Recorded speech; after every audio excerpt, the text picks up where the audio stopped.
Chapter हम introduction start करेंगे, chapter number 1 9th class biology.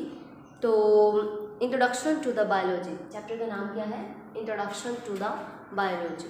अब यहाँ पे हम सबसे पहले इसका इंट्रोडक्शन पढ़ेंगे, साइंस क्या होती है, कैसे कैसे, फिर उसके बायोलॉजी के बारे में पढ़ेंगे। अच्छा, सबसे पहले बेटा हमें ये पता होना चाहिए कि साइंस क्या है। साइंस ऐसे इल्म को कहते हैं जो कि हमें ऐसी चीज़ है जो हमें समझने का फ़हम अता करे, ठीक है, जिससे हम किसी चीज़ की रीज़निंग को समझ सकें, किसी चीज़ की वजह को समझ सकें। हमें ये पता हो कि अगर ये ऐसा हो रहा है तो क्यों हो रहा है, कैसे हो रहा है।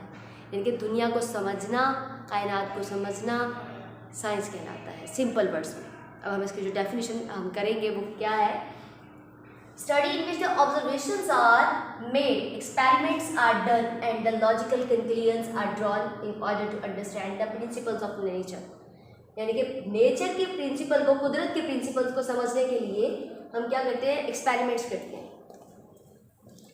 तो इसको हम कहते हैं, ये है साइंस। बेसिकली यही चीज़ कि हम एक्सपेरिमेंट्स कर रहे हैं, उनके कंक्लूजन्स बना रहे हैं, ठीक है, और उनके रिजल्ट्स को फाइंड आउट कर रहे हैं। हम एक चीज़ की रीजनिंग को फाइंड आउट कर रहे हैं, हम उसको गहराई में समझ रहे हैं, ये साइंस है। अब स्टार्टिंग में हर एक चीज़ को एक ही होती थी, किसी कोई नई चीज़ आती थी, हम उसको कंसिडर करते थे कि ये साइंस है। ऐसे ही आप लोग देखते हैं, जब आप अर्ली क्लासेस में पढ़ते हैं तो आप लोग उसी को कहते हैं कि साइंस की बुक है, ठीक है, आप उसी के अंदर सारा कुछ पढ़ते हैं। तो फिर आहिस्ता आहिस्ता क्या होता है, जैसे ही वो नॉलेज या जो इन्फॉर्मेशन है वो बढ़ती है तो आप उसको डिवाइड कर देते हैं, bio, chemistry, physics, math, environmental, different branches में उसको डिवाइड कर दिया जाता है।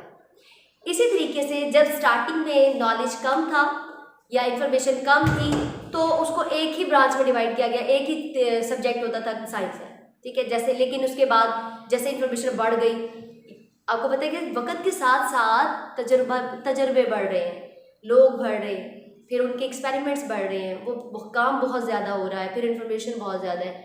फिर उसको क्या किया गया कि फिर एक के अंदर वो कवर नहीं हो रहे थे, फिर उसको 3 से 4 ब्रांचेस में डिवाइड कर दिया गया, जिसमें अब आप लोग देखते हो, आप लोगों के पास बायो, फिजिक्स, केमिस्ट्री, मैथ, इन्वायरमेंटल्स, ये भी बड़ी क्लासेस में जाके मेन ये है हमारे पास, ठीक है। फिर इनको हमने इन पे डिवाइड कर दिया कि जो इससे रिलेटेड नॉलेज आएगा, कोई इन्फॉर्मेशन आएगी वो हम इसमें ऐड कर देंगे।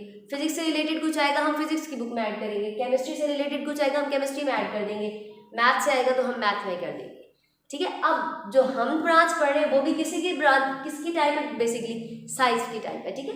बायोलॉजी के आगे फिर फर्दर आगे बहुत ब्रांचेस हैं, लेकिन बायोलॉजी इटसेल्फ किसकी ब्रांच है? साइंस की ब्रांच है। अब बायोलॉजी क्या है? Basically scientific study of life, ठीक है। बायोलॉजी बेसिकली 2 वर्ड से डिराइव है, 2 वर्ड्स से मिलकर बनी हुई है। पहला है बायोस, ठीक है, जिसका मतलब होता है लाइफ, जिंदगी। फिर है हमारे पास बेटा लोगोस, जिसका मतलब होता है थॉट्स और रीजनिंग। तो इसका क्या मतलब हुआ कि लाइफ के अबाउट थॉट्स और रीजनिंग्स को समझना, वजूहात को समझना, सोच को देखना कि क्या है, समझना, सोचना, ठीक है। जिंदगी को क्या कहलाता है? बायोलॉजी कहलाता है। अब इसके अंदर फर्दर आप लोग आगे देखेंगे, ज़ूलॉजी, बॉटनी है, एनाटॉमी है, माइक्रोबायोलॉजी, ये सारी आ जाती है इसके अंदर। फिर आगे अब लिविंग्स में भी तो काफ़ी ज़्यादा टाइप्स है ना। अब जिंदा जानदार के बारे में स्टडी बायोलॉजी है। अब जिंदा जानदार भी तो कई तरह के हैं ना, फिर उसको आगे उसी तरीके से डिवाइड कर दिया जाता है। तो biology basically study of life है, जिसमें हम रीजनिंग्स, थॉट्स को समझते हैं, किसी भी चीज़ की वजह को समझते हैं, वजूहात को देखते हैं। अब वो ये स्पेसिफिक है कि हम वो लिविंग ऑर्गेनिजम्स के अबाउट देखेंगे, ठीक हो गया।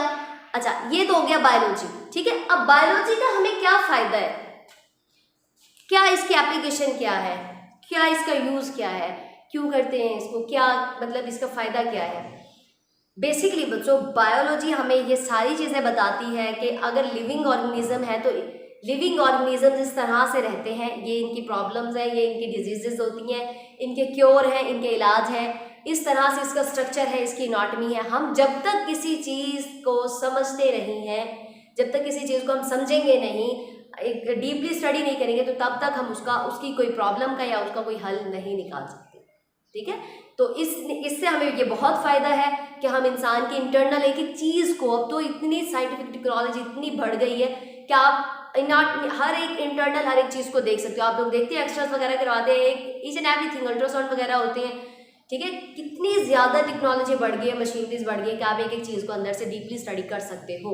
ठीक है, आगे जब हम इसके फर्दर इसके बाद एफएससी के बाद या मेजर क्लासेस में जाते हैं तो एक ही सब्जेक्ट को फिर हम बहुत डीप पढ़ते हैं। ठीक है, तो ये सारी चीज़ें आती हैं आपके पास बायोलॉजी में। तो ये होगी साइंस की डेफिनेशन, फिर आपने करनी है बायोलॉजी की डेफिनेशन और देन आपने इसकी एप्लीकेशन या यूज़ करना है।